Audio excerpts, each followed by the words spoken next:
I am Archit Nanda, an assistant professor at Keshav Mahavidyalaya, University of Delhi. Today we will be discussing the third, fourth and fifth acts of the play Tughlaq. As we remember from the second act, there were two major conflicts faced by Tughlaq and his empire.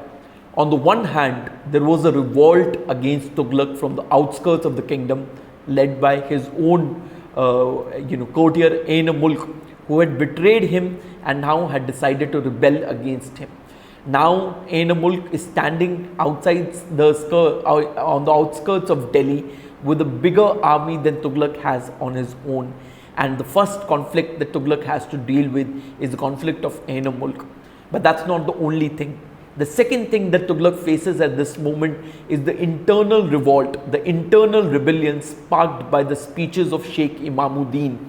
Sheikh Imamuddin is a Sufi saint, a religious leader, a person a Maulvi, who has declared that the Emperor Tughlaq does not follow the precepts of Islam. And he did not declare it personally to anyone. He went across the streets in Kanpur and declared it to the public. And now he has come to Delhi to make similar declarations. So Tughlaq at the end of Act 2 faces two rebellions. One outside the state, the other internal. One military rebellion, the other rhetorical rebellion of a religious leader. These are the two situations that Tughlaq has to handle as we proceed to Act 3, 4 and 5th. So the third act begins with a very interesting announcement in which Tughlaq declares that he wants to organize a meeting in front of the great mosque for his arch enemy Sheikh Imamuddin. So he wants to give a platform to Sheikh Imamuddin to make speeches against him, to make speeches against the emperor. So the announcement goes like this: Sheikh Imamuddin, who is revered all over India as a saint and as one who stands in the grace of Allah, will address the meeting. He will analyze His Majesty's administration and show where His Majesty has inadvertently taken wrong measures harmful to the country and to the faith.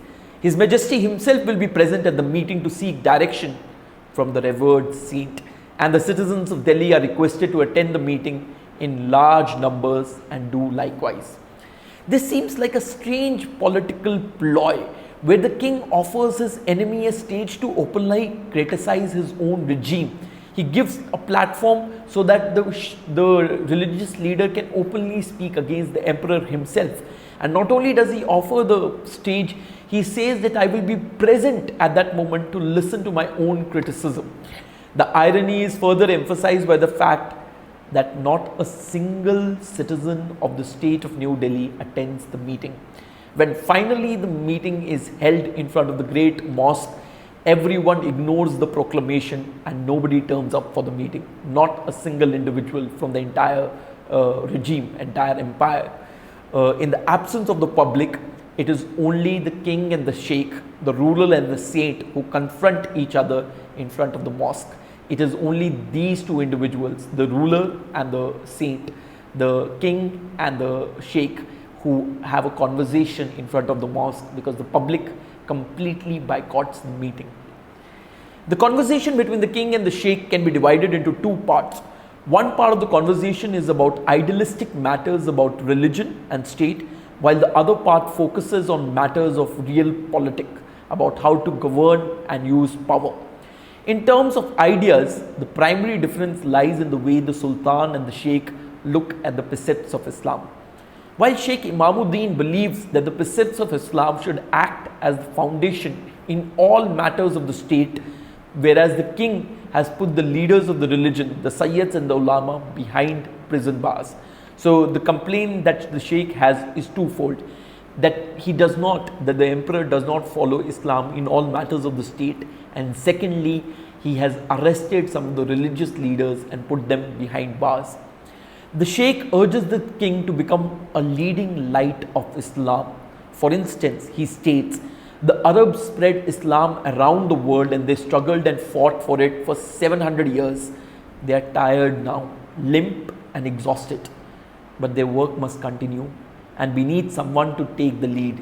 You could do it. You are one of the most powerful kings on earth today and you could spread the kingdom of heaven on earth. Emperor Tughlaq, on the other hand, shows a much more secular, cosmopolitan vision of his rule. He states that he has not deliberately challenged or disregarded the precepts of Islam. Instead, he has looked beyond Islam because his kingdom has millions of Hindus, Muslims, Jains whose ideas and beliefs go beyond the strict precepts of Islam. While Tughlaq respects the strict principles of Islam, he is also enamored by the ideas of other cultures, such as the Greek philosophers, especially the works of Socrates and Plato.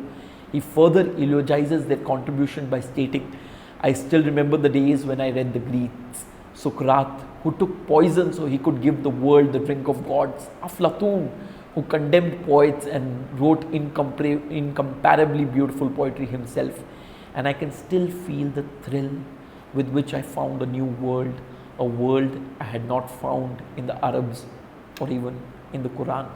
Now, this statement might seem ordinary to us, but in the context of a medieval ruler who says that he found treasure and beauty and knowledge in philosophers, in Greek philosophers, which did not exist in Quran, is a statement that is blasphemous. In the ideological debate, if we look at it from a contemporary angle, the king emerges in the forefront. Tughlaq rules literally the debate also because he is interested in the philosophies of the world and in protecting his subjects, even if they belong to different religions. Yet this ideological confrontation is not the real deal here. The ideological confrontation ensures that the Sheikh comes across as a conservative Muslim leader, whereas the ruler comes across, whereas Tughlaq comes across as a cosmopolitan ruler who knows and engages with philosophies as well as religions of different kinds. Yet this ideological debate is only a superficial layer under which a political trap has been laid out by the emperor for the Sheikh. The public of Delhi has stayed away from the lecture of the Sheikh, which implies a plot from the king's side. The Sultan reveals the plot against the state, against the Sheikh, and states, "The moment the public of Delhi heard that I, the Sultan, was organizing a meeting in which you, my severest critic, was going to speak, they became suspicious." Why would the Sultan sponsor his worst critic? They have smelt a trap, and wisely they have stayed away. Sheikh has now agreed to deliver a speech at that area and the time designated by Tughlaq, which illustrates that he has given up his rebellion. Since the Sultan had organized the meeting for the Sheikh, the public presumed the Sheikh had sold his soul to become part of the regime. So, in a way, by offering the stage to the Sheikh, what the emperor did was he destroyed the credibility of the Sheikh, the legitimacy that he held in the public. Now the public believes, even though they did not attend the lecture, that the Sheikh has sold his soul, has he has sold his iman, he has sold his faithfulness to the causes of the public and become a ploy in the hand of the ruler. So it was an entire strategy to in some ways create a distance between the Sheikh and the public. The Sultan even informs the Sheikh that the public will now decide that you are a spy and they will greet you as a spy in the marketplace tomorrow. In other words, in agreeing to this public meeting, the Sheikh has lost the trust of the public. Yet the Sultan does not let the Sheikh return. Instead, he urges him to join him as a peace ambassador who will urge Ain-e-Mulk, who is standing with his army or outside the state of Delhi, to stop the rebellion that shall lead to unnecessary bloodshed. He pleads to Sheikh Imamuddin, the ruler pleads to Sheikh Imamuddin, Ain-e-Mulk of Awadh is marching on Delhi at this very moment. I am willing to make peace, but how can I do it? I don't even know why he has turned against me. He won't even see my official invoice, but he will see you. He respects you as every Muslim in India does. He will trust your word. That's why I'm asking you, will you please go as my envoy and dissuade him from this folly? Please, Sheikh Sahib, I am not asking you for anything from my own sake, but for all the Muslims who will die at the hands of Muslims if there is a war. The Sheikh has no choice. He is influenced and convinced by the words of the emperor and consents to the demands of the Tughlaq. And after that, The Sheikh is presented with royal costumes and head rakes, which makes the Sheikh look like a spitting image of the Sultan, while the last stage direction of the scene states the dress makes them look even more alike. The Sheikh and the Sultan now resemble each other completely. Not because the only difference, the earlier also it had turned up that they look similar to each other, but the only difference had been in terms of clothing. The Sheikh wore the clothes of a religious leader, while the Sultan wore the clothes of an emperor. Now the Sultan presents to the Sheikh the clothes of the royalty. The fourth act of the play begins in an empty place as a war is being waged between Tughlaq and Ain-e-Mulk. So you need to understand this. The emperor Tughlaq is not there in the city. He is not there in Delhi. He has gone to fight a war with Ain-e-Mulk. In this palace abandoned by the emperor, we see the stepmother of Tughlaq having a conversation with Shihabuddin. Now Shihabuddin is an interesting figure who has been now appointed as an in charge of the palace in Delhi in the absence of Tughlaq. Ratan Singh appears in the court and declares that the emperor is back in the city, which means that the war is over. Now Tughlaq has returned back to the city after finishing the war with Ain-e-Mulk. We need to know what happened in that entire war. The stepmother suddenly feels as if she has to go and prepare for Tughlaq's arrival when Ratan Singh informs her His Majesty has gone to see the Wazir. He asks to inform Your Highness that he will be here any moment. The stepmother does not like it, but she swallows it. This is an interesting little information. The stepmother is clearly disappointed that her son Tughlaq has chosen to meet his Wazir before choosing to meet his own mother after a war. In a way, she is jealous of the Wazir. Suddenly, the emperor at that moment rushes into the hall, triumphantly declaring his victory, while he is also bringing a sad news. He's a harbinger of sad news while declaring his victory over Ain-e-Mulk. Sheikh Imamuddin had died in the battle. That is the sad news. The Sultan is so distressed that he declares public mourning on the death of Sheikh Imamuddin and orders everyone that there will be no celebration of the victory over Ain-e-Mulk. Delhi will observe, he states, a day of mourning tomorrow for Sheikh Imamuddin, and there will be no festivities to celebrate the victory. When men like him die, it is a sin to be alive. However, there seems to be a deeper conspiracy in the entire matter. Sheikh Imamuddin had rebelled against the Sultan, but for the sake of peace, he had agreed to become an ambassador of peace to Ain-e-Mulk to stop the process of war, and yet he was the only major person to have been murdered in the war. All of this points towards an unsolved mystery, and there we come to an interesting pattern in the play that repeats throughout the play, the idea of the doppelganger. A significant recurring pattern in the play is the fact that Sheikh Imamuddin looks similar to the king. They are what we call as doppelgangers. A doppelganger or doppelganger is a biologically unrelated look-alike or a double of a living person. So two individuals who do not have any biological relationships, they do not have the same mother, the same family, the same relations, but incidentally they look exactly like each other. And the Sheikh Imamuddin and the Sultan Tughlaq were doppelgangers. They looked like each other. In the very first act, the old man on the street had declared, they say that Sheikh Imamuddin looks like the Sultan.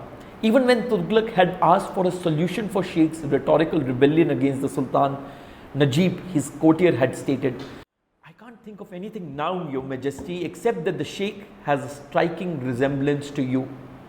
Muhammad, startled, stares at Najib. Muhammad, slowly, you're a devil, Najib, pauses, then briskly. This shared glance between Najib and Tughlaq indicated that they were hatching a plan since Act 2 on how to deal with the actions of Sheikh Imamuddin, and the fact that he looked similar to the Sultan would play a significant role in the way that they will handle the Sheikh. So, these resemblances between the Sultan and the Sheikh are not incidental. The commonality in their facial features and gestures is exploited by the Sultan to capture both his enemies, Sheikh Imamuddin and Ain-e-Mulk. Even when the dead body of Sheikh Imamuddin is brought into the hall, Tughlaq looks at it as if it was his own body. He states, it was a terrible sight. They brought his body into my tent, and I felt as though it was I who was lying dead there, and that he was standing above me, looking at me. We hear the account of the battle from Ratan Singh, who accompanied the king. Sheikh Imamuddin was delighted about being the Sultan's peace emissary. He looked gorgeous, all dressed up in royal robes, a royal turban, even royal slippers, and sitting on the royal elephant. In fact, he looked exactly like the Sultan. So we marched towards Ainamulk's army, led by the gorgeous Sheikh on the royal elephant. The elephant halted about 100 yards away from the enemy. So just imagine this entire battle taking place. The Sheikh has been given the task to become the peace commissioner of the king. The army is marching towards the other army. The Sheikh is leading the battle, but not to fight, but to declare peace. The elephant halted about 100 yards away from the enemy. The Sheikh stood up on front of it and tried to say something. He wanted to articulate the message of peace to the other side, when trumpeter on our side, on Tughlaq's side, sounded the charge, which meant that the battle was on, it had started. As soon as he was about to speak about peace, the battle began. My dear Shihab, Ainamulk did not start the battle, we did, says Ratan Singh. Ratan Singh further continues that the Sheikh's face was twisted with fear because he could not understand what was happening around him. But he was shouting at the top of his voice, asking everyone to stop with the battle. He did not start a chance. From a distance, to everyone in the other army, he did not look like the Sheikh Imamuddin. He looked like Sultan Tughlaq himself. And what they did was they poured their arrows into the chest of this man, who for them was the Sultan himself. Arrows poured into him, and within minutes he looked like a gory human porcupine. As Ratan Singh stated, Sheikh Imamuddin was murdered, in cold blood. As soon as Sheikh Imamuddin fell from the elephant, like a dead body, arrows strewn across his body, the entire camp of Ainamulk presumed that the Emperor Tughlaq had died, and they started celebrating, and in their celebration the entire Ainamulk's camp walked directly into the trap of Tughlaq. Thus Tughlaq defeated Ainamulk's army and yet pardoned him for his rebellion. In the last act, Tughlaq was faced with two primary problems. The last act means the Act 2, a rebellious religious leader at home in the form of Sheikh Imamuddin, and a revolutionary army at the borders led by Ainamulk. In the fourth act, both these conflicts have been resolved and crushed by the king. Tughlaq used Sheikh Imamuddin to delude Ainamulk's army, and ultimately he won the battle. Yet in the meantime, he had given birth to newer enemies and newer conflicts. So these new enemies and new conflicts were the Ratan Singh and Shihabuddin.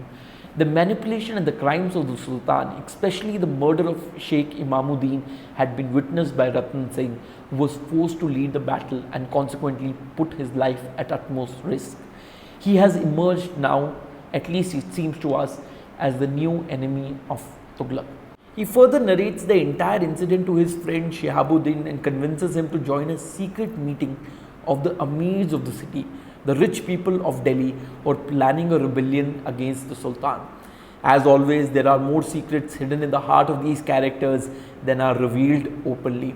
However, the next scene takes us into the heart of that meeting, where the citizens of Delhi are planning a rebellion, a revolt against the king. Scene 5.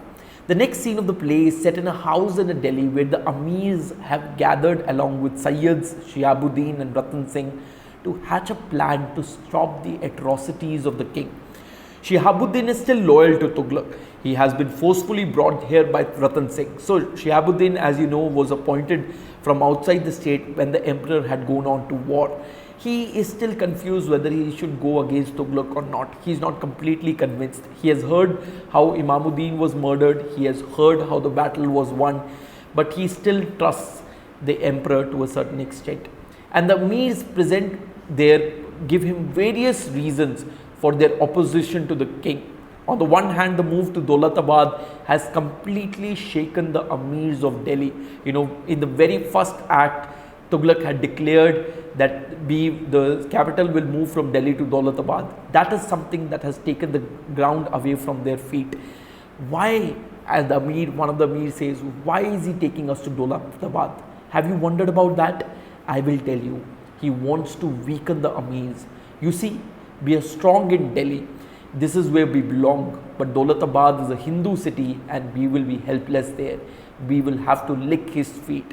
In other words, the emirs of Delhi, the rich people of Delhi are entrenched in Delhi. They have their property, their business, their whole empire set within Delhi. They are in some ways powerful, clusters within the central regime of the emperor.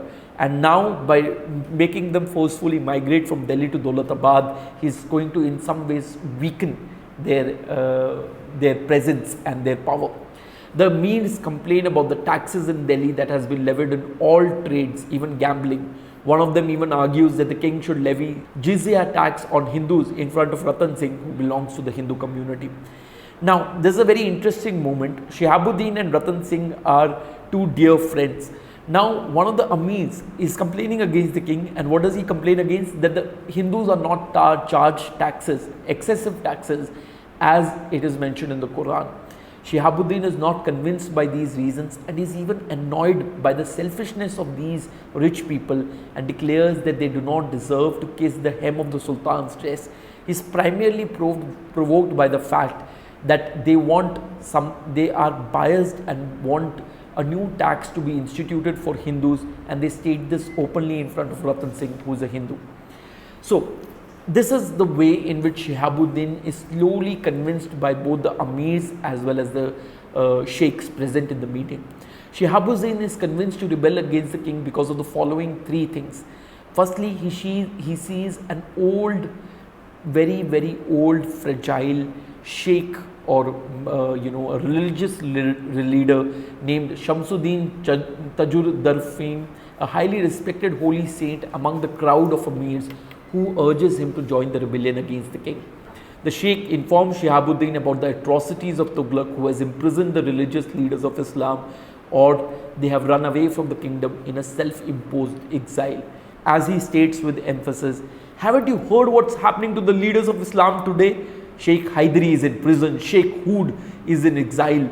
Sheikh Shamsuddin also shows Shihabuddin the wounds implanted by the king's soldiers on his shoulders for attempting to attend the meeting by Sheikh Imamuddin.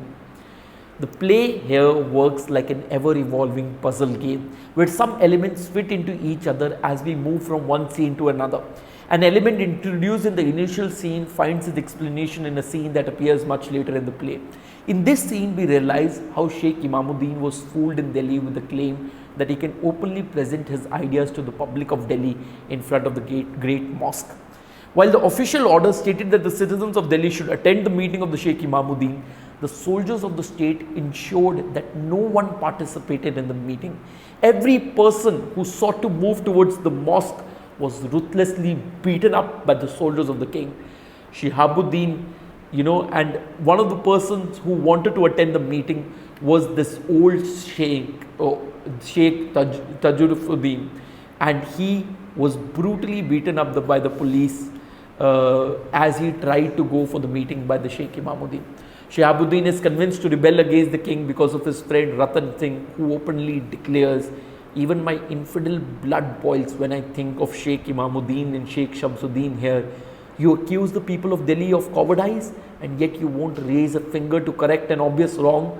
The impassioned speech of Ratan Singh is responsible for hurtling Shihabuddin into this controversy.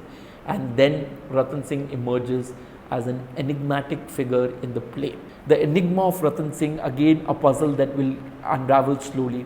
On the one hand, Ratan Singh is a Hindu, and he should be grateful to the king for treating all Hindus, all his subjects equally, be it Hindus or Muslim. Yet he is planning a rebellion against the king with a group of Amirs who believe that the jizya tax should be imposed on the Hindus. Ratan Singh has been responsible for instigating Shihabuddin against the king. Ratan Singh had narrated to Shihabuddin the incident of Imamuddin's death during the battle. He forced him to join the meeting with the Amirs, and he compels him to rebel against the king. While he is being extremely friendly with Shihabuddin, he narrates an incident from the past where their families were in conflict with each other. He looks at Shihabuddin and states, his father, which means Shihabuddin's father, is supposed to have killed my father by treachery and usurped the kingdom of Ratan Singh. Shihabuddin cannot forget that. He wants to make up for it, and that is why I am here as his adopted brother, and that is why he just cannot stand the mention of treachery. Thus we get to know that Ratan Singh's father was killed by Shihabuddin's father through an act of betrayal, but Shihabuddin, being a large-hearted person, was guilty of that act and turned Ratan Singh into his own brother. All of these facts transform Ratan Singh into an enigmatic figure. He is a Hindu who is a Hindu person who is supporting Amirs that want taxes on Hindu. He has befriended Shihabuddin, whose father had murdered his own father.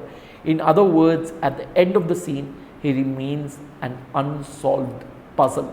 Now, how do they plan the assassination of the king or the rebellion against the king? The Amirs, the Sheikhs and the duo of the Ratan Singh and Shihabuddin are aware that they cannot openly challenge the authority of the king. They are also not in a position to wage a battle against the king. So their only option is to plan an assassination of the king. The king has proclaimed that no individual should miss the prayer. During prayer time, even the soldiers of the palace drop their weapons and immerse themselves completely in the prayer, in remembering their God. The Amirs plan to attack the king in his moment of vulnerability, when he is engaged in prayer with his eyes closed and surrounded by unarmed soldiers. Ratan Singh outlines the plan in the following terms. Next Tuesday, the Amirs here will be seeing the Sultan for Durbar-e-Khas. See that you prolong the meeting till the pray with the king. You will need an extra couple of 100 soldiers outside the palace. The Muezzin's call to prayer will be a signal for attack. As the king sits down for the prayer, the Amirs will attack him, and since all the soldiers will not have weapons at that moment because they would also be engaged in prayer, they would kill the king and assassinate him and in some ways establish a new rule over Delhi. That is their plan. One of the Mir promises to infiltrate the weapon into the palace, and the scene ends with the anticipation of the king's assassination in the next scene. Thank you for attending this lecture. We will see the assassination as it unfolds in the next lecture.